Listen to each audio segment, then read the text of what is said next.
Hello વિદ્યાર્થી મિત્રો, મજામાં છો બધા? આજનો આપણો લેક્ચર નીટ ક્રેશ કોર્સ કેમિસ્ટ્રીમાં આયોનિક ઇક્વિલિબ્રિયમ, આયનીય સંતુલન, ખૂબ જ ઇમ્પોર્ટન્ટ ટોપિક ફોર નીટ.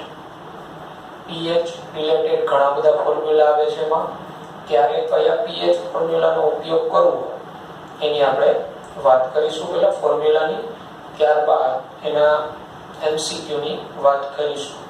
બરાબર છે? તો પીએચ ફોર્મ્યુલા આપણે જોતા જઈએ. તો અહીંયા તમે જોઈ શકો છો પીએચ ફોર્મ્યુલા પ્રબળ એસિડ માટે. તો પ્રબળ એસિડનું સંપૂર્ણ આયનીકરણ થાય. આપણે બધાને ખબર છે પ્રબળ એસિડનું સંપૂર્ણ આયનીકરણ થાય. HCl, H2SO4, HNO3 આ બધા સ્ટ્રોંગ એસિડ.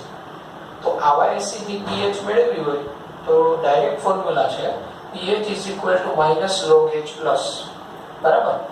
H+ ની સાંદ્રતા જેમ કે 0.1 મોલર HCl ના દ્રાવણની pH, તો 0.1 મોલર માંથી તમે એક તો આ કરી શકો કેટલા H+ છૂટા પડે, તો 0.1 મોલર H2SO4, તો એમાં કેટલા H+ છૂટા પડે સાંદ્રતા, તો 0.2. અથવા આમ ન કરવું હોય તો પ્રબળ એસિડ જે તમને આપેલું હોય મોલારિટીમાં, એ એસિડની નોર્માલિટી મેળવી લેવાની. એસિડની જે નોર્માલિટી હોય ને એ એના H+ ની સાંદ્રતા કહેવાય. એસિડની નોર્માલિટી H+ કોન્સન્ટ્રેશન. જેમ કે 0.1 મોલર H2SO4, તો એની નોર્માલિટી થાય 0.2 નોર્મલ. તો 0.1 મોલર H2SO4 માં કેટલા H+ હોય સાંદ્રતા, તો 0.2. તો અહીંયા 0.2 મૂકી દેવાનું. 0.2 એટલે 2 × 10⁻⁻1 log લાગુ પડે, log 2 એટલે 0.3010 અને 10⁻⁻1, 10⁻⁻1 નો log થાય -1. બરાબર? એટલે 2. અહીંયા તો આપણે માઈનસ તો હોય જ. બરાબર? એટલે -2 અને પેલો પ્લસ, સાદુરૂપ આપ જવાબ આવે. ઓકે. એટલે પ્રબળ એસિડ માટે. પણ પ્રબળ બેઝ હોય તો POH મેળવવો પડે. પ્રબળ બેઝ જેવા કે NaOH, KOH આ બધા સ્ટ્રોંગ બેઝમાં આવે. તો એનો પહેલા POH મેળવવો પડે. POH - log OH-, અહીંયા OH- ની સાંદ્રતા. એમાં પણ OH- ની સાંદ્રતા શું હોય, તો એ જે તે બેઝની નોર્માલિટી જેટલી હોય ને એ જ OH- ની સાંદ્રતા હોય. એટલે પ્રબળ એસિડ, પ્રબળ બેઝ માટે આ રીતે જવાનું. પરંતુ જો તમારો વીક એસિડ હોય, નિર્બળ એસિડ, તો નિર્બળ એસિડ માટે આ રીતે ન જઈ શકાય. કારણ કે નિર્બળ એસિડનું સંપૂર્ણ આયનીકરણ ન થાય. એટલે એસિડની અહીંયા જેટલી સાંદ્રતા હોય, બરાબર, એનું સંપૂર્ણ આયનીકરણ ન થાય. એટલે ડાયરેક્ટ તમને પોઈન્ટ H+ ન મળે. બરાબર? તો તમારે નિર્બળ એસિડ માટે શું કરવું પડે? તો તમને રકમમાં નિર્બળ એસિડની pH પૂછ્યું તો ધ્યાન રાખવાનું K આપેલો હોય. બરાબર? તો એના H+ ની સાંદ્રતા બરાબર √K × C સૂત્ર છે. C એટલે એની શરૂઆતની સાંદ્રતા, K એટલે એ નિર્બળ એસિડનો વિયોજન અચળાંક. બરાબર? અહીંથી તમને H+ મળી જાય પછી તો આ જ ફોર્મ્યુલા pH - log H+. અથવા H+ ની સાંદ્રતા બરાબર, જો તમને વિયોજન અંશ આપ્યો હોય, એસિડનો વિયોજન અંશ આલ્ફા, તો આલ્ફા × C એની શરૂઆતની સાંદ્રતા કરો તો તમને H+ મળી જાય. અને એ H+ ની કિંમત અહીંયા મૂકો, pH મળી જાય. આલ્ફા બરાબર વિયોજન અંશ શું થાય? નિર્બળ એસિડ માટેનો વિયોજન અંશનું સૂત્ર શું? તો વિયોજન અંશ આલ્ફા બરાબર √Ka/C. બરાબર? C એટલે એસિડની શરૂઆતની સાંદ્રતા. હવે આવી જ રીતે નિર્બળ બેઝ હોય, જેવા કે એમોનિયમ હાઇડ્રોક્સાઇડ, એમાઇન હોય, એમોનિયા હોય, આ બધા નિર્બળ બેઝમાં આવે. તો આ બધાના દ્રાવણની pH પૂછ્યું હોય, સાંદ્રતા આપી હોય, તો ત્યાં તમને Kb નું મૂલ્ય આપેલું હોય તો OH- મેળવવો પડે પેલા. કારણ કે આ રીતે OH- પ્રબળ બેઝની જેમ ન મેળવાય, કારણ કે આનું સંપૂર્ણ આયનીકરણ ન થાય. બરાબર? એટલે જે બેઝની સાંદ્રતા હોય એ જેનો OH- હોય એવું ન હોય નિર્બળ બેઝ. એટલે OH- ની સાંદ્રતા બરાબર √Kb × C. Kb એટલે નિર્બળ બેઝનો વિયોજન અચળાંક, C એટલે એની શરૂઆતની સાંદ્રતા. આ રીતે OH- મળી જાય પછી અહીંયા POH ના સૂત્રમાં કિંમત મૂકો અને 14 માંથી POH બાદ કરો એટલે નિર્બળ બેઝની તમને pH મળે. અથવા OH- આ રીતે મેળવી શકો. નિર્બળ બેઝનો વિયોજન અંશ આલ્ફા આપેલો હોય તો આલ્ફા ઇન્ટુ સી. આવી જ રીતે નિર્બળ બેઝનો વિયોજનાંશ આલ્ફા બરાબર અંડરરૂટ kb બાય c થયો. વિયોજનાંશ મેળવવો હોય તો વિયોજન અચળાંક આપેલો હોય, શરૂઆતની સાંદ્રતા કરો અંડરરૂટ, તો વિયોજનાંશ આલ્ફા મળે. હવે તમને કોઈ નિર્બળ એસિડ 1 ની પ્રબળતા આપેલી છે, નિર્બળ એસિડ 2 ની પ્રબળતા મેળવવી છે, બરાબર? તો આલ્ફા 1 બાય આલ્ફા 2 કરો તો એક પ્રબળતા મળી જાય કે કયો એસિડ કોની સાપેક્ષે કેટલા ગણો પ્રબળ છે એ મેળવી શકાય, બરાબર? આલ્ફા 1 એટલે એસિડ 1 નો વિયોજનાંશ છેદમાં એસિડ 2 નો વિયોજનાંશ is equal to under root Ka1 by Ka2 સાપેક્ષે એસિડ ની પ્રબળતા. કયો એસિડ કયા બીજા એસિડ કરતા કેટલા ગણો સ્ટ્રોંગ છે, પ્રબળ, એ કમ્પેરિઝન કરવી હોય નિર્બળ એસિડ માટે તો આ રીતે. આવું જ નિર્બળ બેઝ ની પ્રબળતા પણ કહી શકો તમે. અહીંયા આલ્ફા 1 બાય આલ્ફા 2 નિર્બળ બેઝ માટે, અહીંયા Kb1 બાય Kb2 આવી ગયો, બરાબર છે? એટલે આ પ્રબળ એસિડ, નિર્બળ એસિડ, પ્રબળ બેઝ, નિર્બળ બેઝ ના દ્રાવણની pH આપણે મેળવવી હોય તો એના માટેના ફોર્મ્યુલા છે. ફોર્મ્યુલા વ્યવસ્થિત આવડતા હોવા જોઈએ. ઓકે,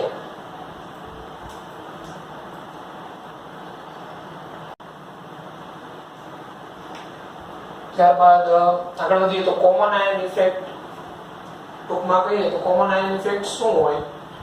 તો આ રીતે નિર્બળ એસિડ નું દ્રાવણ હોય, એમાં આયનો છૂટા પડેલા હોય, જેમ કે acidic acid, acetate ion H+. હવે આમાં આ બે આયનમાંથી કોઈ એક સાથે સામ્યતા ધરાવતો હોય એવો ઘટક ઉમેરીએ તો એની શું અસર થાય? જેમ કે એસિડિક એસિડમાં સોડિયમ એસિટેટ ઉમેરીએ તો આ CH3COO- CH3COO- એટલે આની સાંદ્રતા વધે દ્રાવણમાં. તો આની સાંદ્રતા વધે ને એટલે સંતુલન પર અસર થાય, આના વિયોજન પર ઇફેક્ટ થાય અને આ જે સંતુલન છે એ પ્રતિગામી તરફ આગળ વધે. પ્રતિગામી અને પ્રતિગામી તરફ ક્યાં સુધી આગળ વધે? તો ફરીથી સંતુલન પ્રસ્થાપિત થાય છે. એટલે કોમન આયન ઇફેક્ટ, સમાન આયનની આ અસર થાય આના ઉપર, બરાબર? એટલે સંતુલન પર શું અસર થાય? સમાન આયન અસરને લીધે સંતુલન કઈ બાજુ આગળ વધે? પ્રતિગામી દિશા તરફ. બાકી એનો વિયોજન અચળાંક એ બધું અચળ રહે. તો સમાન આયનને લીધે નિર્બળ વિદ્યુત વિભાજન આયનીકરણ પર અસર થાય, પ્રક્રિયા પ્રતિગામી જાય, બરાબર? Common ion effect. આ એસિડ નું ઉદાહરણ આપ્યું. આવું બેઝ માટે આપી શકાય, આવું જ અલ્પદ્રવ્ય ક્ષારો માટે આપી શકાય. કન્સેપ્ટ તો એ જ રહે, પ્રતિગામી થાય સમાન આયન અસરને લીધે સંતુલન પર. ત્યારબાદ અગત્યનો concept buffer solution. Buffer, buffer કોને કહેવાય? તો કોઈ દ્રાવણમાં એવું દ્રાવણ તેમાં તમે અલ્પ પ્રમાણમાં એસિડ ઉમેરો, અલ્પ પ્રમાણમાં બેઝ ઉમેરો, બરાબર, પાણી ઉમેરો, તો પણ એ pH ફેરફારનો પ્રતિકાર કરે. ટૂંકમાં એની pH ચેન્જ ન થાય, pH બદલાય નહીં એવા દ્રાવણોને બફર દ્રાવણો કહેવાય, બરાબર? અલ્પ પ્રમાણમાં આપણા બોડીની અંદર એ બફર પ્રણાલી હોય, બરાબર? કાર્બોનેટ બાયકાર્બોનેટની ફોસ્ફેટ ની બફર પ્રણાલી આપણા શરીરમાં હોય, જે આપણા બોડીની અંદરની pH છે જાળવી રાખવાનું કામ કરે. આપણે સ્પાઇસી ફૂડ લઈએ, કે બેઝિક ઘટકો લઈએ તો આપણા બોડીની pH છે ને એમાં એટલો ફેરફાર ન થાય, બરાબર? એટલે આપણા બોડીમાં બફર પ્રણાલી હોય. બફરના પ્રકાર છે acidic buffer, basic buffer, neutral buffer, બરાબર? આવા જુદા જુદા એના પ્રકાર છે. ક્ષારીય બફર, તેમાં પહેલા જોઈએ એસિડિક અને બેઝિક બફર. તો એસિડિક બફર કોને કહેવાય? તો એમાં pH <7 હોય એસિડિક બફરની. એટલે નિર્બળ એસિડ અને એ એસિડનો પ્રબળ બેઝ સાથેનો ક્ષારનું મિશ્રણ એને એસિડિક બફર કહેવાય. CH3COOH plus CH3COONA નું મિશ્રણ. તો formic acid, sodium formate, boric acid plus borax, citric acid plus sodium citrate, આ બધા એસિડિક બફર દ્રાવણો છે. આની pH મેળવવા માટેનું સૂત્ર હેન્ડરસન-હેસેલબેક ઇક્વેશન. ક્યાં નામથી ઓળખાય? Henderson Hasselbalch equation. pH is equal to pKa plus log ક્ષારની સાંદ્રતા છેદમાં એસિડની સાંદ્રતા. આપણે કઈ રીતે ઓળખશું મારે આ બફર દ્રાવણ છે? તો જોવાનું તમને રકમમાં આ એસિડની સાંદ્રતા આપેલી હોય, આ એના ક્ષારની સાંદ્રતા આપેલી હોય અને Ka આપેલો હોય નિર્બળ એસિડનો, બરાબર? બરાબર, તો સમજવાનું તમારે બફર દ્રાવણ માટે પણ જોવાનું એસિડિક છે કે બેઝિક. તો નિર્બળ એસિડ અને તેના પ્રબળ બેઝના ક્ષારનું મિશ્રણ તો એસિડિક બફર. તો આ ઇક્વેશન pK તમને મળી જાય. pK કઈ રીતે મળે તો Ka આપેલું હોય તો pK = -log Ka થાય. -log Ka એટલે pK કિંમત મૂકો pH મળે. બેઝિક બફર માટે તો નિર્બળ બેઝ અને તેનો પ્રબળ એસિડ સાથેનો ક્ષાર. નિર્બળ બેઝ ઉદાહરણ તરીકે ammonium hydroxide plus ammonium chloride. આ એમોનિયમ હાઇડ્રોક્સાઇડ અને HCl નો સોલ્ટ છે, પ્રબળ એસિડ સાથેનો ક્ષાર. Ammonium hydroxide plus ammonium nitrate. તો આ મિશ્રણ બેઝિક બફર કહેવાય. બેઝિક બફર માટે તમારે pH મેળવવું હોય તો pOH પેલા મેળવો. pOH = pKb + log ક્ષારની સાંદ્રતા છેદમાં બેઝની સાંદ્રતા. pKb તમને Kb આપેલું હોય તો -log Kb પરથી મળે. ક્ષારની સાંદ્રતા આપેલી હોય, બેઝની આપેલી હોય તો pOH મળે. 14 માંથી pOH બાદ કરો તમને pH મળે. એટલે આ Henderson Hasselbalch equation acidic buffer basic buffer દ્રાવણની pH મેળવવા માટે ખૂબ જ અગત્યના. આ બફરમાંથી MCQ આવેલા છે કોમ્પિટિટિવમાં. ફોર્મ્યુલા આવડવા જોઈએ. બરાબર છે.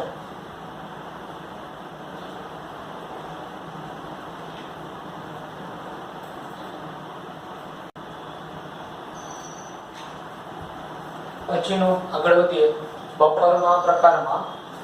ન્યુટ્રલ બફર્સ, તટસ્થ બફર કોને કહેવાય તો સિંગલ સોલ્ટ સોલ્યુશન એટલે કોઈ એક જ ક્ષારનું દ્રાવણ હોય, એમાં રિવર્સ એસિડિટી અને રિવર્સ આલ્કલાઇનિટી હોય. બરાબર. ઉદાહરણ તરીકે એમોનિયમ એસિટેટ.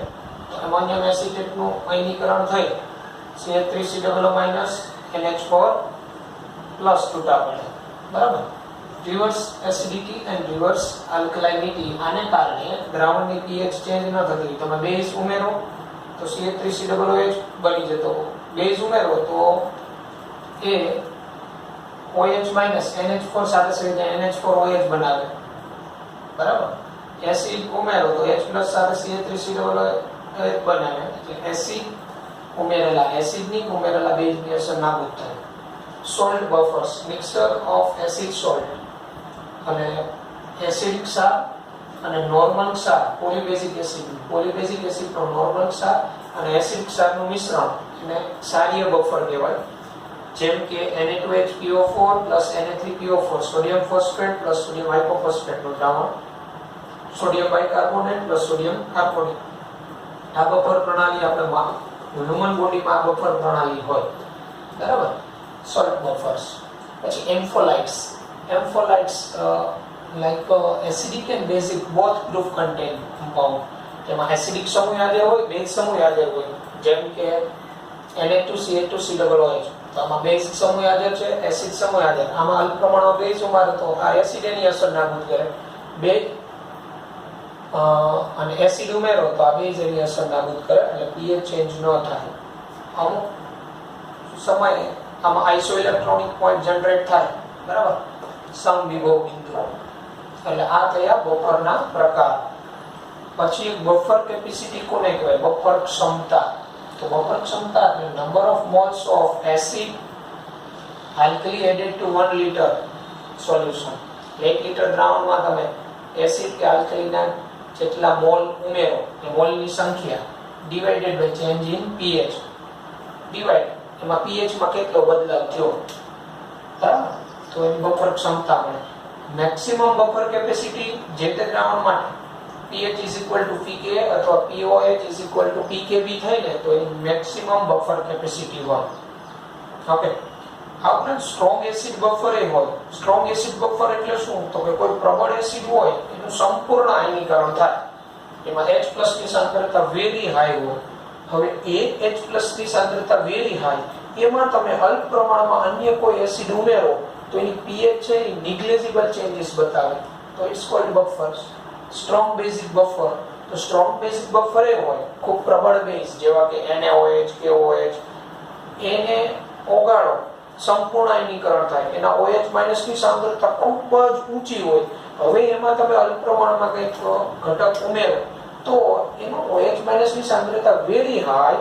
એટલે અલ્પ પ્રમાણમાં ઘટક ઉમેરવાથી એની pH માં કોઈ એટલો બદલાવ ન થાય. negligible changes. So it's called strong basic buffer. એટલે strong acid buffer, strong basic buffer, કોને કહેવાય એ પણ ખબર હોવી જોઈએ.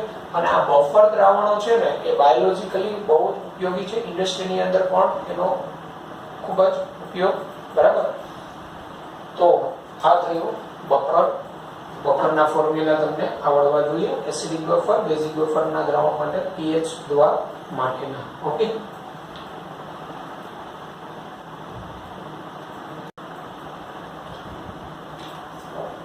ત્યારબાદ આપણે pH relation of different types of salt. જુદા જુદા પ્રકારના ક્ષારોમાં pH રિલેશન, pH બરાબર કેવી pH હોય, pH મેળવવાના ફોર્મ્યુલા જુદા જુદા ક્ષારો માટે. તો એમાં first salt of strong acid and strong base. પ્રબળ એસિડ અને પ્રબળ બેઝનો ક્ષાર જેવા કે NaCl, KBr, KNO3, Na2SO4. પ્રબળ એસિડ, પ્રબળ બેઝના ક્ષારો જેનું સંપૂર્ણ આયનીકરણ થાય. ટાઇપ્સ ઓફ હાઇડ્રોલિસિસ, તો નો હાઇડ્રોલિસિસ, એનું જળ વિભાજન, આનું હાઇડ્રોલિસિસ ન થાય. રિઝલ્ટિંગ સોલ્યુશન ન્યુટ્રલ હોય, પરિણામી દ્રાવણ એનું તટસ્થ હોય. pH 7 હોય. સ્ટ્રોંગ એસિડ, સ્ટ્રોંગ બેઝ ત્યાં. Salt of weak acid plus strong base. પ્રબળ બેઝ, નિર્બળ એસિડના ક્ષાર. બરાબર. તો પ્રબળ એસિડ નિર્બળ એસિડ, એસિટિક એસિડ અને સ્ટ્રોંગ બેઝ NaOH, તો એનો ક્ષાર દાખલા તરીકે CH3COONA. તો આનું જે જળ વિભાજન હોય એનો પ્રકાર કેવો થાય? એનાયોનિક હાઇડ્રોલિસિસ કહેવાય ને. એનાયોનિક હાઇડ્રોલિસિસ. રિઝલ્ટિંગ સોલ્યુશન આલ્કલાઇન હોય. જે સ્ટ્રોંગ હોય ને, સ્ટ્રોંગ એનું તો બેઝ સ્ટ્રોંગ, આલ્કલાઇન બેઝિક. આવા દ્રાવણની pH મેળવવા માટેનો formula pH 1/2 pKw plus pKa plus log C. pKw plus pKa plus log C. weak acid, strong base માટે.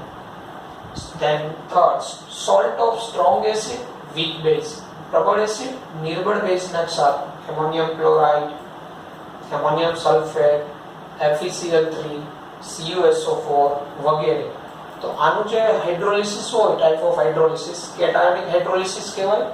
આનું જે દ્રાવણ હોય એસિડિક હોય, જે સ્ટ્રોંગ હોય ને મુજબ એસિડ સ્ટ્રોંગ, એસિડિક. આવા દ્રાવણની pH, તો pH 1/2 pKw minus pKb minus log C. pKw minus pKb minus log C. આવા દ્રાવણની pH મેળવવા માટેનો ફોર્મ્યુલા. તો બેમાં ફેર શું આવ્યો? આમાં બધા પ્લસ પ્લસ આવ્યા, આમાં બધા શું આવ્યા? pKw minus pKb minus log C. Salt of weak acid and weak base. નિર્બળ એસિડ અને નિર્બળ બેઝના ક્ષારો જેમ કે એમોનિયમ એસિટેટ, જે એસિટિક એસિડ, એમોનિયમ હાઇડ્રોક્સાઇડનો ક્ષાર, ammonium carbonate, carbonic acid, ammonium હાઇડ્રોક્સાઇડનો ક્ષાર. આને કેટાયોનિક એન્ડ એનાયોનિક બંને પ્રકારના હાઇડ્રોલિસિસ કહેવાય, બોથ કેટાયોનિક એન્ડ એનાયોનિક. હવે આ પ્રકારના જે દ્રાવણ હોય ને ક્ષારના, એ ન્યુટ્રલ હોઈ શકે, સ્લાઇટલી એસિડિક હોઈ શકે, સ્લાઇટલી બેઝિક પણ હોઈ શકે. બરાબર. આવા દ્રાવણની pH માટેનો formula pH 1/2 pKw plus pKa minus pKb. બરાબર. વીક એસિડ, વીક બેઝના ક્ષારના દ્રાવણની pH 1/2 pKw plus pKa minus pKb. તો આ જે હતા એ ક્ષારના પ્રકાર, કયા પ્રકારનું હાઇડ્રોલિસિસ કહેવાય અને એના દ્રાવણની pH મેળવવા માટેના ફોર્મ્યુલા. તો આ પણ વ્યવસ્થિત રીતે આપણે પ્રિપેર કરવાના. ક્ષારના દ્રાવણની pH પૂછેલી હોય તો આપણે પ્રકાર જોવાનો કયો પ્રકાર છે. બરાબર છે. અને એના ઉપરથી કયા પ્રકારનું હાઇડ્રોલિસિસ અને pH ના આ ફોર્મ્યુલા.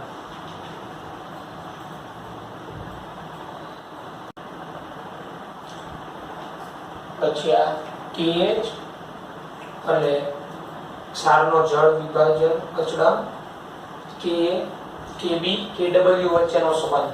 KH, Ka, Kb અને Kw. તો વીક એસિડ સ્ટ્રોંગ બેઝનો સોલ્ટ હોય, નિર્બળ એસિડ પ્રબળ બેઝનો ક્ષાર, તો એનો જળ વિભાજન અચળાંક KH બરાબર Kw upon Ka થાય. આમાં જે નિર્બળ હોય Kw તો બધામાં અપ જ રહેશે. જે નિર્બળ હોય ને એનો વિયોજન અચળાંક આવે, તો એસિડ નિર્બળ તો Ka આવે. એનો જળ વિભાજન અંશ જેને H વડે દર્શાવીએ, X વડે દર્શાવવા is equal to √KH/C. એ પેલો વિયોજનાંશ આલ્ફા જેવું જ સૂત્ર આલ્ફા બરાબર √k/c અહીંયા kh/c. હવે આના માટે kh શું હતો તો કે kw/k તો = √kw/k * c પણ લખાય. પ્રબળ એસિડ નિર્બળ બેઝનો ક્ષાર, strong acid weak base salt. તો KH બરાબર KW તો આવે, કયો નિર્બળ બેઝ તો KB, KW/KB. અને જળ વિભાજન અંશ √KH/c તો KH KW/KB મૂકી દો તો આવી જાય. એમોનિયમ ક્લોરાઇડ, એમોનિયમ સલ્ફેટ એના ઉદાહરણ. આમાં સોડિયમ એસિટેટ NaCl એના ઉદાહરણ. બંને વીક હોય, વીક એસિડ વીક બેઝ નો ક્ષાર હોય તો એનો જળ વિભાજન અચળાંક KH બરાબર KW/K * KB આવી જાય. વિયોજનાંશ x બરાબર √KH આવે, √KH = √KW/K * KB. Ammonium acetate, ammonium carbonate, બરાબર. તો આપણે કોઈ રકમ આપેલી હોય એમાં સોલ્ટ જોવાનું, ક્ષારના દ્રાવણનો જળ વિભાજન અચળાંક પૂછે તો KH મેળવવાનો હોય તો KW આપેલું હોય કે હોય મળી જાય તમને. હવે આ જ ક્ષારના દ્રાવણની તમને pH પૂછે તો અહીંથી તમને KH મળી જાય ને, તો આ ક્ષારના દ્રાવણની pH મેળવવા માટે ફોર્મ્યુલા આવે. જો આની અંદર જોવાનું વીક એસિડ સ્ટ્રોંગ બેઝ, તો સ્ટ્રોંગ બેઝ હોય તો આના માટે OH બરાબર √KH * C લેવાનું. અને સ્ટ્રોંગ એસિડ વીક બેઝ હોય, સ્ટ્રોંગ એસિડ વીક બેઝ તો H+ ની સાંદ્રતા બરાબર √KH * C લેવાનું. ત્યાંથી H+ મળે, H+ ઉપરથી pH મળે. તો આ રીતે આ દ્રાવણની pH પણ તમે મેળવી શકો. આમાંથી જે બેનું મિશ્રણ હોય એવું જે દ્રાવણ હોય એસિડિક કે બેઝિક, બરાબર. આ થયા KH, Ka, Kb અને Kw વચ્ચેના સંબંધો.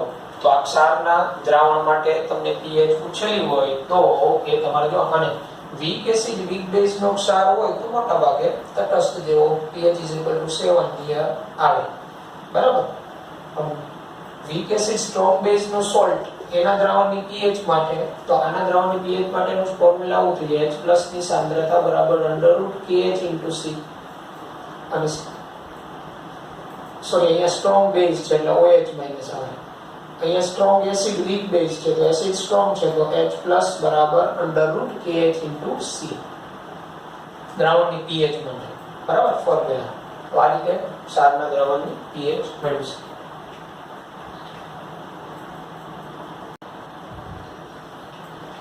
ત્યારબાદ આપણે સોલ્યુબિલિટી પ્રોડક્ટ, દ્રાવ્યતા ગુણાકાર KSP. તો અલ્પદ્રાવ્ય ક્ષાર હોય ને એના દ્રાવણમાં છૂટા પડેલા આયનો અને છૂટા પડ્યાનો વગરનો ભાગ હોય એમની વચ્ચે સંતુલન સ્થપાય, કારણ કે આયનીકરણ સંપૂર્ણ થયું હોતું નથી.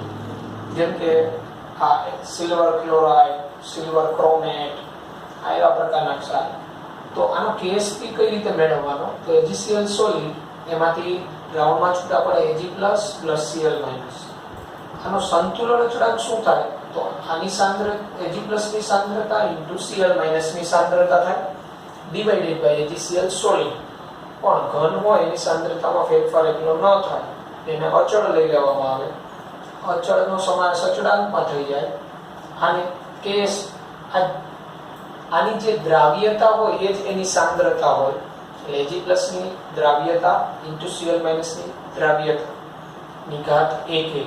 ધારો કે આની દ્રવ્યતા S હોય, આની S હોય તો KSP નું સૂત્ર શું થાય? S². તો AgCl કયા પ્રકારનો ક્ષાર કહેવાય? તો 1:1 પ્રકારનો ક્ષાર કહેવાય, બરાબર. તો 1:1 પ્રકારનો કોઈ ક્ષાર હોય તો KSP નું સૂત્ર હંમેશા S² આવે. એનો એકમ મોલારિટીનો વર્ગ આવે, તો મોલ પ્રતિ લિટરનો વર્ગ. અને એનો S શું આવે? તો જે KSP હોય એનું વર્ગમૂળ √KSP. આ રીતે તમે 1:1 પ્રકારનો ક્ષાર હોય એનો KSP આપેલો હોય તો એની સોલ્યુબિલિટી મેળવી શકાય. 1:2 કે 2:1 પ્રકારનો ક્ષાર હોય, AB2 કે A2B પ્રકારનો ક્ષાર હોય તો એનો KSP 4s³ થાય. અને એનો S છે કે √KSP/4 નું ઘનમૂળ લેવાથી મળે. AB2 કે A2B પ્રકારનો ક્ષાર હોય એના માટે, જેમ કે PbI2, CaF2 વગેરે આ પ્રકારના ક્ષાર.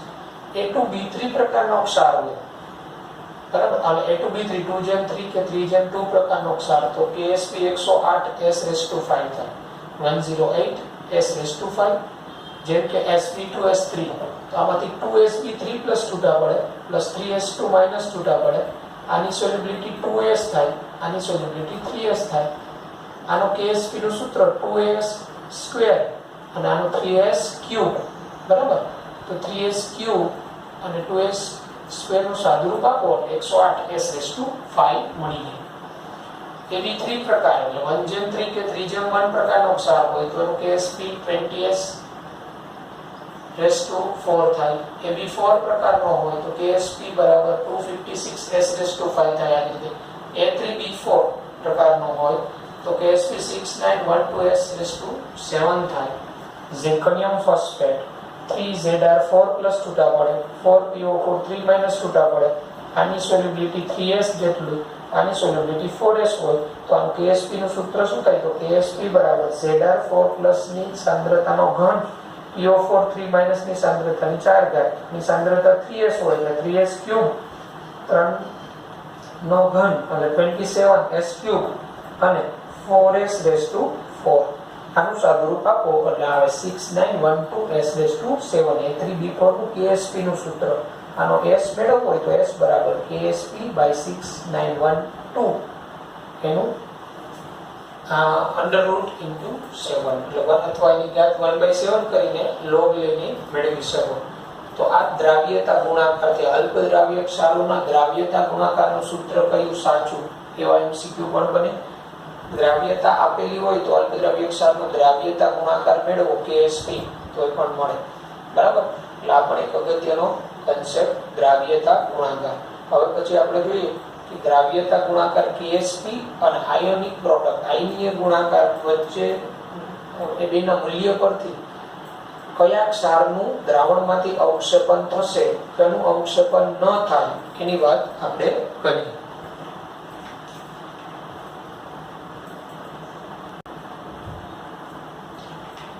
પછી આ પ્રેડિક્શન ઓફ પ્રેસિપિટેશન કોઈ દ્રાવણમાંથી જે તે ક્ષારનું અવક્ષેપન થશે કે નહીં એ પણ અગત્યનો કન્સેપ્ટ બરાબર છે. તો અવક્ષેપન માટે પ્રક્રિયા કઈ બાજુ સ્પોન્ટેનિયસ એના પર ડિપેન્ડન્ટ.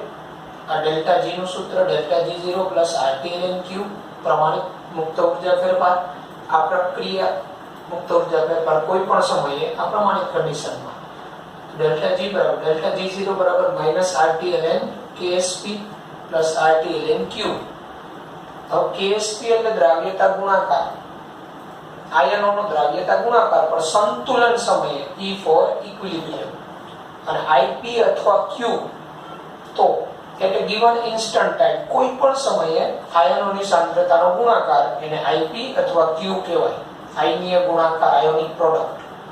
આયોનિક પ્રોડક્ટ ને KSP નું સૂત્ર સરખું જ છે પણ ફેર શું KSP સંતુલન કન્ડિશને આયનોની સાંદ્રતાનો ગુણાકાર અને IP એટલે એટ એ ગિવન ઇન્સ્ટન્ટ કોઈ પણ ત્વરિત સમયે તમે આયનોનો સાંદ્રતાનો ગુણાકાર લ્યો તો એને IP અથવા Q કહેવાય. હવે આ બેના મૂલ્યના કમ્પેરિઝન પરથી જે તે સોલ્ટનું અવક્ષેપન થશે કે નહીં એની આગાહી કરી શકાય પ્રેડિક્શન. તો જો કન્ડિશન 3 જો Q અથવા એમ કહેવાય IP ગ્રેટર ધેન KSP કોઈ સોલ્ટ હોય એનું ગાણિતિક રીતે તમે Q મેળવો એટલે IP મેળવો એ KSP કરતા વધી જાય તો એક ક્ષારનું અવક્ષેપન થાય ત્વરિત અવક્ષેપન થવું એટલે અદ્રાવ્ય સ્વરૂપે જોવા મળવું. સુપર સેચ્યુરેટેડ દ્રાવણ કહેવાય ને. શું કહેવાય? સુપર સેચ્યુરેટેડ ફુલ્લી સંતૃપ્ત થયેલું દ્રાવણ કહેવાય. જો second Q less than KSP તો એમ કહેવાય IP લેસ ધેન KSP. તો IP લેસ ધેન KSP તો અવક્ષેપન ન થાય. એક ક્ષારનું અવક્ષેપન ન થાય અનસેચ્યુરેટેડ દ્રાવણ બરાબર. એ જે દ્રાવણ કહેવાય અનસેચ્યુરેટેડ સંતૃપ્ત.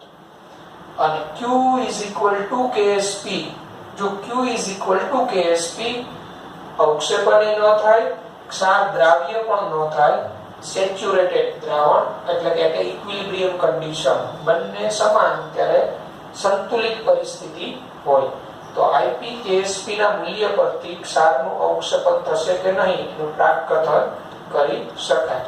અને સમાન પ્રકારના ક્ષાર હોય, સમાન પ્રકારના 1:1, તો એવા બધા ક્ષાર માટે KSP directly proportional two solubility. જેનો KSP વધુ એની દ્રાવ્યતા વધારે હોય. સમાન પ્રકારના ક્ષાર માટે જ આ સૂત્ર લાગે. જુદા જુદા પ્રકારના ક્ષાર હોય, KSP આપ્યો હોય અને દ્રાવ્યતાનો ક્રમ પૂછે તો સૂત્ર પરથી S મેળવવો પડે. પણ સમાન પ્રકારના હોય તો ડાયરેક્ટ KSP ના મૂલ્ય પરથી તમે દ્રાવ્યતાના ક્રમમાં ગોઠવી શકો. એટલે આ પ્રેડિક્શન પણ ગત્યનું અવક્ષેપણ થશે કે નહીં થાય, બરાબર.